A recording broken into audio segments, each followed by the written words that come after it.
నన్ను అడిగితే Raju is a rebel star and distributors. And second, నేను రాజుని I want to compare him with Sachin Tendulkar. అరే వా. Yeah, I tell you why. Sachin Tendulkar is a legend కదా. అవును. అతను కూడా చాలాసార్లు అవుట్ అయిపోయి ఉంటాడు. రన్అట్ అయి ఉండొచ్చు, లేకపోతే జీరోకి అవుట్ అయి ఉండొచ్చు, 5 రన్లు కొట్టి అవుట్ అయి ఉండొచ్చు. అలా అని అతను లెజెండ్ కాకుండా పోతాడా? అలాగే రాజు కూడా 2-3 సినిమాలు ఆడకపోవచ్చు. Correct correct. సచిన్ టెండూల్కర్ ఎలా అవుట్ అయ్యాడో రాజు కూడా 2-3 సినిమాలు ఆడకపోయి ఉండొచ్చు.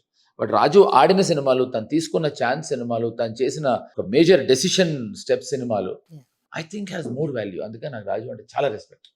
అంటే ఇప్పుడు నాకు అర్జెంట్గా రాజుతో పనేం లేదు. నేను సినిమా ఏమి ఇప్పుడు అర్జెంట్గా నా సినిమా నేను అలా కాదు, ఆయన పొగడ్డంలో ఉన్న Inspire అంతరార్థం పొగట్లే. అతన్ని పొగట్టలేదు నేను. అదే ఇది పొగడతా అనుకుంటే పొరపాటు. అదే కదా. రాజు సంగతి క్లియర్ గా తను ఏంటి అని చెప్తున్నాను. అవును. అందుకే నాకు రాజు అంటే అంత ఇష్టం.